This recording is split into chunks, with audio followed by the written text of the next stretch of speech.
Max TV ప్రేక్షకులకు నమస్కారం. ఈరోజు మనతో పాటు ఉన్నారు సౌభాగ్య మ్యారేజ్ బ్యూరో నుంచి డాక్టర్ కోనాల భాగ్యలక్ష్మి రెడ్డి గారు. మేడంతో మాట్లాడి మరికొన్ని విషయాలు తెలుసుకుందాం. నమస్తే అమ్మా. నమస్తే అమ్మా. అమ్మ, డబ్బులు ఇంట్లో నిలవాలంటే లక్ష్మీదేవికి ఎలాంటి పూజలు చేస్తే మంచిదంటావమ్మా? లక్ష్మీదేవికి పూజలు ఎలాంటివి చేయాలంటారు? తప్పనిసరిగా మరి పూజలు చేయాలి కదా, ప్రీతికరమైన పూజలు. ఓకే, లక్ష్మికి ప్రీతికరమైన పూజలు. ఓకే, లక్ష్మీం క్షీరసముద్ర రాజతనయాం శ్రీరంగధామేశ్వరీం దాసీభూత సమస్త దేవవనితాం లోకైక దీపాంకురాం శ్రీమన్మంద కటాక్షలబ్ధ విభౌ బ్రహ్మేంద్ర గంగాధరాం త్రాం త్రైలోక్య కుటుంబినీం సరసిజాం వందే ముకుంద ప్రియం. ఓం శ్రీమాత్రే నమః. అమ్మవారికి ఇష్టమైనటువంటి ప్రీతికరమైనటువంటి పనులు ఏం చేయాలి అంటే కనుక ముఖ్యంగా ఫస్ట్ శుచి శుభ్రత. నేను మంచిగానే ఉన్నాను కదా అని అనుకుంటారు కదా మనకి మామూలుగా. ముఖ్యంగా మీ యూత్, నేను స్నానం చేసి మంచి నేటి చేశాను, బ్రహ్మాండంగా ఉన్నాను అంటే ఏకవస్త్రం పూజకి అమ్మవారికి ఇష్టం ఉండదు. అమ్మవారు ఎప్పుడు నేటి చేసుకుని ఏ పట్టణంలో లేదు కదా, అది వద్దు. రెండు ఏంటంటే కనుక పూజ చేసేటప్పుడన్నా కనీసం ఒక 2 వస్త్రాలు, ప్యాంటు చొక్కా అన్నా సరే కనీసం వేసుకోండి. 2, 3 ఏమిటంటే కనుక గుమ్మం ఉంటుంది కదా మనకి.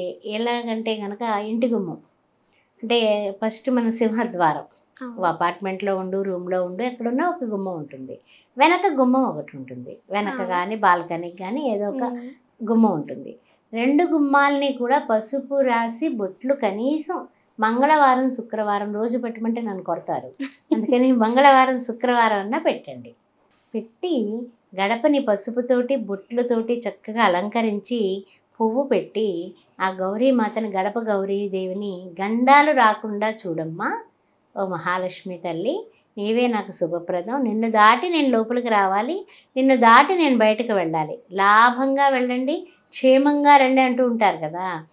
ఆ విధానంగా మీరు నేను రావాలంటే నీ దయ కావాలి అని ఫస్ట్ మొక్కండి.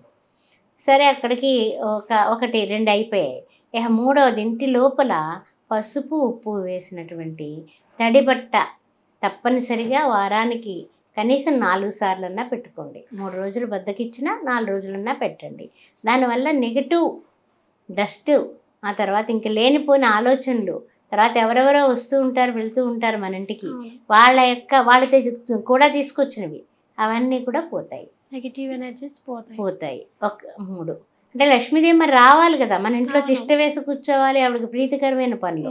తర్వాత కొంతమంది ఉంటారు ఏమిటంటే కనుక బయట నుంచి వచ్చిన చెప్పులు లోపలికి వేసుకొచ్చేస్తారు. బయట నుంచి వేసుకున్నటువంటి చెప్పులు లోపలికి వేసుకోవడం వల్ల జరిగేటటువంటి ప్రక్రియ ఏంటో తెలుసా? తెలియకుండానే వాళ్ళు శని భగవాను వెంట తెచ్చుకుంటున్నారు.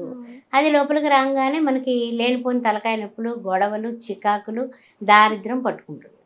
అందువల్ల బయట నుంచి వేసుకొచ్చినటువంటి చెప్పులు ఎప్పుడు కూడా లోపలికి వేసుకురాకూడదు. బయటే పెట్టుకోవాలి, ఇంట్లో వేసుకోవాలి, అది తప్పనిసరి. ఇంకొక విషయం ఏమిటంటే కనుక 5 విషయాలు అయ్యాయి. 6వ విషయం చెప్తాను. అమ్మవారికి ఎప్పుడు కూడా చక్కగా మనము పూజ చేసేటప్పుడు సుగంధభరితమైన పుష్పాలతో పూజ చేయి, మల్లెలతో పూజ చేయి, సన్నజాజులతో పూజ చేయి, గులాబీలతో పూజ చేయి, మందారాలతో పూజ చేయి. ఏం చేసినప్పటికీ కూడా అమ్మవారికి సుగంధభరితమైన పుష్పాలంటే ఇష్టం. శ్రీ మహావిష్ణువుకు కూడా అంతే. అలాగా ఒక్కళ్ళకే పూజ చేయొద్దు. లక్ష్మీ ఆరాధన ఎప్పుడు కూడా ఇద్దరిని మనం ఇంట్లో డబ్బులు నిలవాలంటే లక్ష్మీ నారాయణను పూజ చేయి. ఎందువల్ల? నారాయణ హృదయస్థ లక్ష్మి అన్నారు. అంటే లక్ష్మీదేవి నారాయణుడు హృదయంలో ఉంది, అర్థమైంది కదా. అందువల్ల మీరిద్దరికీ కలిసినటువంటి పటం పెట్టుకునో మీరు పూజ చేసుకోవచ్చు.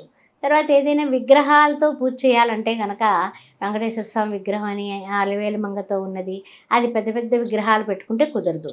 ఓన్లీ 2 అంగుళాలు మాత్రమే ఉన్నటువంటి విగ్రహాలు పెట్టుకుని మీరు పూజ చేసుకోవచ్చు. అది ముఖ్యమైనటువంటి విషయం. తర్వాత శ్రీ మహాలక్ష్మీదేవి మన ఇంట్లో నిలవాలన్నా, మన ఇంట్లో అంతా అన్ని రకాలుగానే కూడా కలిసి రావాలంటే, పట్టిందల్లా బంగారం అవ్వాలంటే ముఖ్యంగా చేయాల్సింది ఒక్క విషయం ఉంది. ఏంటంటే కనుక ప్రతిరోజు కూడా విడవకుండా మానకుండా ఇంట్లో దీపారాధన చేయటం, తర్వాత శుక్రవారం మంగళవారం అన్నా సరే ఇంట్లో ధూపం వేయడం. సాంబ్రాణి ధూపం ఇప్పుడు కడ్డీలు రకరకాలుగా వస్తున్నాయి. ఆవు పిడక తెచ్చి దాని మీద కొంచెం యాలక్కాయలు వేసి దీపం వేస్తే, సాంబ్రాణితో పాటు యాలక్కాయల పొడిని కూడా వేసి ధూపం వేస్తే ఇంట్లో నెగిటివ్స్ అన్నీ పోయి శ్రీ మహాలక్ష్మీదేవి ఇంట్లోనే తిష్ట వేసి కూర్చుంటుంది. అన్ని రకాలైనటువంటి ఫలితాలు ఉంటే మన ఇంట్లో ఎందుకు డబ్బులు నిలవ ఉంటాయి కదా. లక్ష్మీదేవికి ప్రీతి ఏంటి? నీవు చక్కగా లక్ష్మీదేవిలా ఉండడం. కొంతమంది అంటారు కదా, యాలక్కాయలు పర్సులో పెట్టుకొని ఉంటే డబ్బులు నిల్వ ఉంటాయి అని. యాలక్కాయల దండ గుచ్చి, ఇంకా ఒక మంచి ముఖ్యమైన విషయం చెప్పిన, యాలక్కాయల దండ తీసుకొని ఎలా అంటే ముందు రోజు గురువారం రోజు ప్రొద్దుటే నువ్వు యాలక్కాయల దండకి 54 యాలక్కాయలు నానబెట్టుకుంటావు. శుక్రవారం పొద్దున్నకి నానిపోతాయి. అయితే గురువారం రాత్రికి నానిపోతాయి. గురువారం రాత్రి పసుపు దారం తీసుకొని 54 కూడా చక్కగా గుచ్చేసి అమ్మవారి మెళ్ళ వేసాయి. శుక్రవారం పొద్దున్నే పూజలో ఓం ప్రకృతే నమః, ఓం వికృతే నమః, ఓం శ్రద్ధాయ నమః, ఓం సర్వభూత హితప్రదాయ నమః, ఓం దారిద్ర నాశిన్యే నమః, అలాగ మొత్తం మీద మన ఇంట్లో ఉన్న సంసార దుఃఖ క్షేకరాయ నమః. అన్నీ పోవాలంటే మరి ఇవన్నీ మాట్లాడుకోవాలి కదా ఆవిడకి.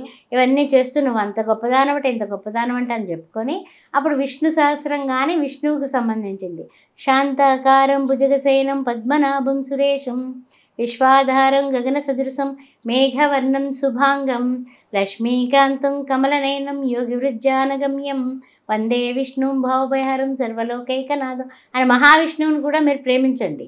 అంతేగాని అమ్మవారి పార్టీ అని అమ్మవారు ఒక్కదానికి ధూపం అమ్మవారికి అయ్యగారికి ముక్కుకి గుడ్డ కడితే కుదరదు. అందువల్ల అమ్మవారిని అయ్యవారిని కూడా ఇద్దరిని కూడా చక్కగా పూజ చేస్తే కనీసం విష్ణు సహస్రం చదివినప్పుడు అమ్మవారి శ్లోకం అన్నా చదవాలి, అమ్మవారు పూజ చేసినప్పుడు అయ్యవారి శ్లోకం అన్నా చదవాల్సిందే, తప్పదు. కంపల్సరీగా చదవాలంటారు. ఎందుకంటే వాళ్ళిద్దరు వేరు కదా. ఇప్పుడు ఇంట్లో ఏంటి, భర్త ఎప్పుడు భార్యని గుండెల్లో పెట్టుకుని చూసుకోవాలని ప్రతి భార్య కోరుకుంటుంది అంటే కనుక ఆ విధంగా మీరు ఉండాలి కదా. అందుకే భగవద్గీతలో కృష్ణ పరమాత్మ ఒక్క విషయం చెప్పాడు, ముఖేచ లక్ష్మి అన్నాడు. ఆ అమ్మాయి ఆడపిల్ల ముఖం చూస్తేనట లక్ష్మీదేవి గుర్తు రావాలట. ముఖేచ లక్ష్మి కాదు, ఇప్పుడు మనకేంటి బొట్టు ఉండదు, జుట్టు విరబోసుకుంటారు, చక్కగా మంచి స్టైల్ ఇప్పుడంతా కూడా స్టైల్, ఆ స్టైల్లో మొత్తం అన్నీ పోయాయి. లక్ష్మీదేవి ఎక్కడ? మనం ఏంటి చూడాలంటే స్టైల్ లక్ష్మిని చూడాలా, మామూలు లక్ష్మిలో అసలు ఎక్కడ లేరు.